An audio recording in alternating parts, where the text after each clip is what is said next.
Hello दोस्तों, मेरा नाम नारायण है और फिर से इस एक और वीडियो में मैं आप लोगों का बहुत बहुत स्वागत करता हूं।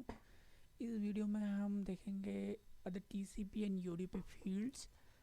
इन दोनों में मैंने सेपरेट सेपरेट इसमें बताऊंगा कि दोनों में क्या है हम देखेंगे।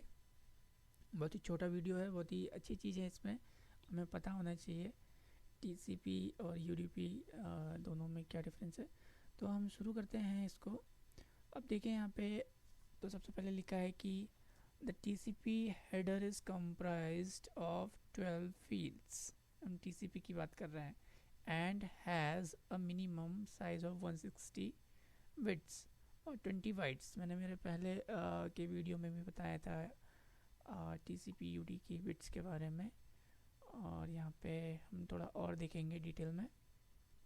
तो अभी हम सिर्फ TCP का यहाँ पे देखेंगे। तो यहाँ पे अगर हम देखें सोर्स पोर्ट जो रहता है, इसका जो सोर्स फील्ड रहेगा, फील्ड की अगर हम बात करें तो सोर्स पोर्ट के नाम से जो रहेगा उसमें रहेगा 16 बिट सोर्स TCP पोर्ट। वैसे ही एक डेस्टिनेशन रहेगा, वो भी 16 बिट का रहेगा, डेस्टिनेशन TCP पोर्ट। उसके बाद में एक फील्ड रहेगा हमारे पास, उसका नाम है सीक्वेंस नंबर। सीक्वेंस नंबर, इससे क्या होगा, ये 32 बिट का फील्ड लेंथ रहेगी इसकी, और ये सीक्वेंस नंबर को बताएगा हमारा। अब नेक्स्ट रहेगा एक्नॉलेजमेंट नंबर। तो सिमिलरली ये भी 32 बिट का रहेगा, इसका शॉर्ट AC रहेगा, AC के एक्नॉलेजमेंट, और ये एक्नॉलेजमेंट नंबर का हमको डिटेल देगा। इसी तरीके से हम यहाँ पे उनको ही उन्हीं चीज़ों को हम अगर डिटेल में देखें तो इधर पे भी वही लिखा है। तो यहाँ पे जस्ट शॉर्टकट में मैंने इस इमेज में लिया है। रिजर्व्ड की बात करें तो डेटा ऑफसेट को देखते हैं पहले।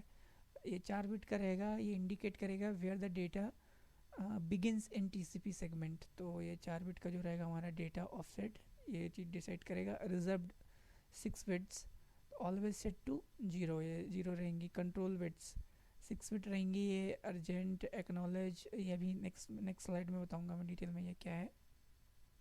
विंडोज़ चेकसम 16 बिट की, ये दोनों used for flow control Windows. मैं विंडोइंग का एक वीडियो बताऊंगा। चेकसम ये एरर चेक करने के लिए रहता है। अर्जेंट पॉइंटर, ये 16 बिट का है। Identifies last byte of urgent traffic.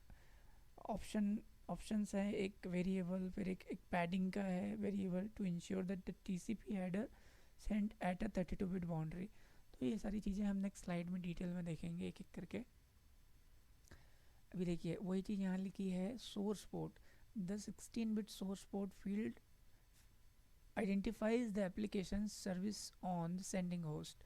और वैसे ही एक डेस्टिनेशन रहेगा 16 बिट के लिए, तो इसमें कोई कन्फ्यूज़न नहीं होना चाहिए।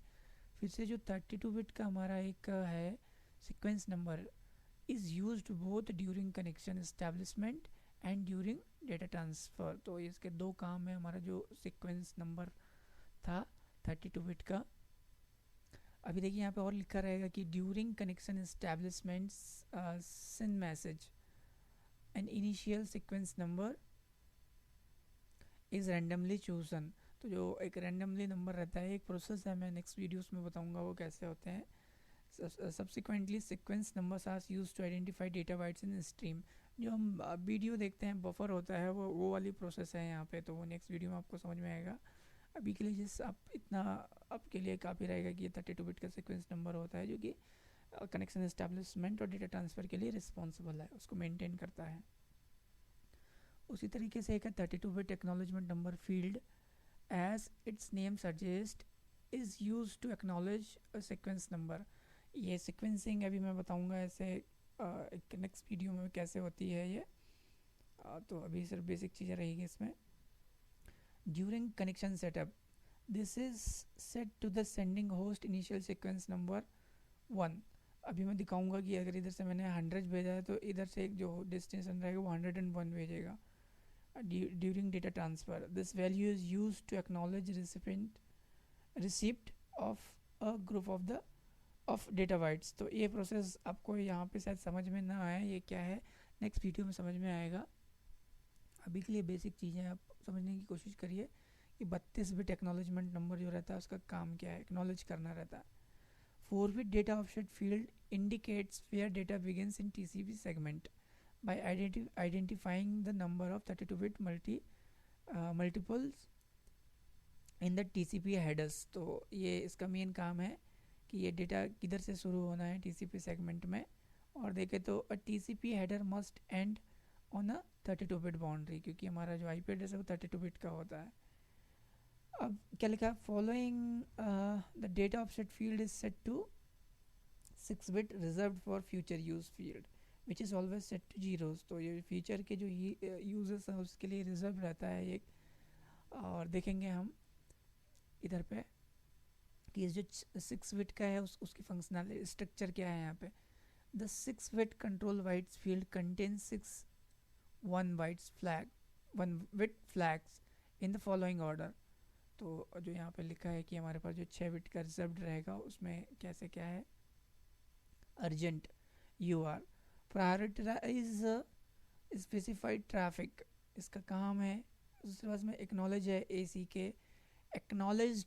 एक्नॉलेजेस अ सेंड और receipt of data.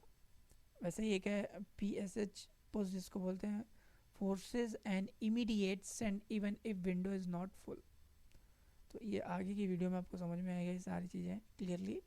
RST reset forcefully terminates an improper connection. Synchronization का शॉर्ट फॉर्म है ये, सिन भी बोलते हैं इसको. Initiates connections and finish gracefully terminates a connection when there is a future data to send, further data to send. ये सारी चीज़ें हैं इस वीडियो में. आप इस वीडियो को ध्यान से देखिए, काफ़ी इम्पॉर्टेंट है ये छोटी छोटी एक एक लाइन. जो CCN है, सिस्को और CCNP के एग्ज़ाम है उनमें क्वेश्चंस आते हैं, एक लाइन का ही रहता है. आपको एक लाइन दे देंगे, gracefully terminates a connection when there is a further data to send, ये दे देंगे. और ऊपर के पूरे 5-6 ऑप्शन दे देंगे, अब चूज़ करना आपको. तो ये सारी चीज़ें पता होनी चाहिए. 16-bit window field identifies the number of data octets that the receiver is able to accept. अभी ये सारी चीज़ें आपको तो यहाँ पे शायद समझ में ना आए क्लियरली, लेकिन आप आगे की जो वीडियो देखेंगे मैं उससे आपको बहुत क्लियर हो जाएगा कि ये क्या चीज़ है विंडो. वैसे ये एक चेकसम है. चेकसम क्या होता है, एरर चेकिंग के लिए यूज़ होता है. And is computed using both TCP segment and select field from the IP header. यहाँ पे अगर हमारे डेटा में कुछ करप्ट होता है तो क्या होता है, उसको जो हमारा रिसीविंग एंड है वो एक्सेप्ट नहीं करता उस डेटा को, तो उसको ठीक करने के लिए चेकसम यूज़ होता है. अभी नेक्स्ट क्या है, the 16-bit urgent pointer field is used to identify the last byte of prioritized traffic in a segment. When a urgent flag is set, अगर हम urgent flag set करते हैं तो वहाँ पे ये आइडेंटिफाई करेगा last byte of prioritized traffic, अगर हमने किसी ट्रैफिक को प्रायोरिटी दे रखी है तो. उसी तरीके से एक हमारे पास है एक वेरिएबल लेंथ का एक और फील्ड रहेगा. The variable length options field provide additional optional TCP parameters outside the scope of this guide.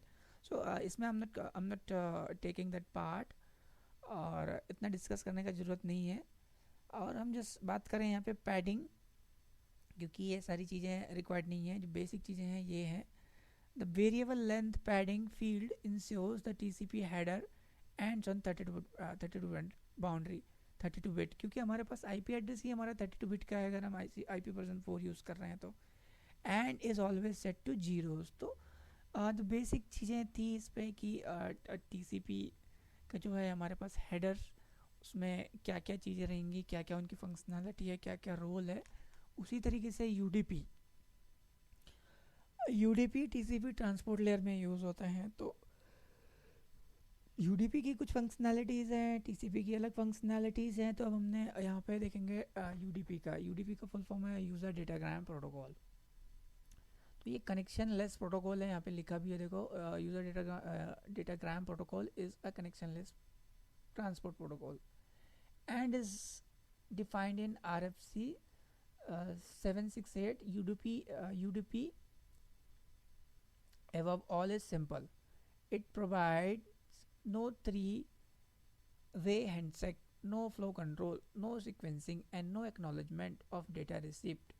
UDP essentially forwards the segment and take no further interest. तो कहने का मतलब जो है, हमने पिछले में देखा कि एक्नॉलेजमेंट आती है, सीक्वेंसिंग आती है, फ्लो कंट्रोल, हम जब टीसीपी की बात कर रहे हैं तो अभी नेक्स्ट वीडियो में आपको क्लियर हो जाएगा। ये वो सारी फंक्शनलिटीज़ प्रोवाइड नहीं करता है। ये मतलब कनेक्शन लेस मतलब ये केयरलेस आप ले सकते हो गया तो हो गया, नहीं हुआ तो भी ठीक वाली। लेकिन जो टीसीपी है वो गारंटी लेता है हर एक चीज़ की। तो इन दोनों में ये डिफरेंस है। Thus, UDP is inherently unreliable, especially compared to a connection oriented. जो हमारा TCP है वो connection oriented protocol है, लिखा भी यहाँ पे protocol like TCP. However, UDP experiences less latency than TCP due to the reduced overhead. इसमें क्या लेटेंसी नहीं रहेगी जो UDP अगर हम यूज़ कर रहे हैं तो, क्योंकि उस पर कोई काम ही नहीं रहेगा। TCP की बात करें तो TCP लोड रहेगा, वो बहुत सारा काम करेगा। चेकसम जैसा मैंने बताया, एक्नॉलेजमेंट, विंडोइंग, सीक्वेंसिंग, तो इसमें लेटेंसी नहीं रहेगी। और देखते हैं, this makes UDP idle for application that required speed over reliability. For example, DNS primarily use UDP as its transport protocol through it support TCP as well। जो UDP है main काम, UDP जो हमारा DNS है तो वो generally DNS इसको use करता है, क्योंकि इसको ज़्यादा ज़रूरत नहीं पड़ती है ज़्यादा लोड की और किसी तरीके की। तो ज़्यादातर ये हमारा DNS है वो UDP को यूज़ करता है, TCP को भी, लेकिन if required. Like TCP, UDP does provide basic error checking using checksum and uses port number to differentiate application running on the same host. तो अगर हम देखें तो यहाँ पे भी कुछ हमारे पास कुछ फील्ड रहेंगे। Sorry, the UDP header has only 4 fields. इसमें सिर्फ 4 ही हैं। एक तो सोर्स रहेगा, एक डेस्टिनेशन रहेगा और एक लेंथ का है। एक पूरे 32 हमारे पास क्या कहते हैं ये 48 का रहेगा। इसमें जो 16 के 4 हैं, तो जो लेंथ रहेगी हेडर की, length of header and the data, वो भी हमारा 16 बिट का है। और चेकसम जो एरर चेकिंग के लिए यूज़ होता है वो भी 32 बिट का है। और इन दोनों के बीच में हम थोड़ा सा डिफरेंस देखेंगे यहाँ पे इस इमेज के थ्रू।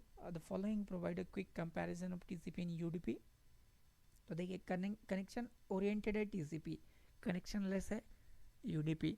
गारंटी डिलीवरी जो हमारा डेटा है उसकी पूरी गारंटी लेगा। डो नॉट, यहाँ सब डो नॉट डज नॉट आएगा।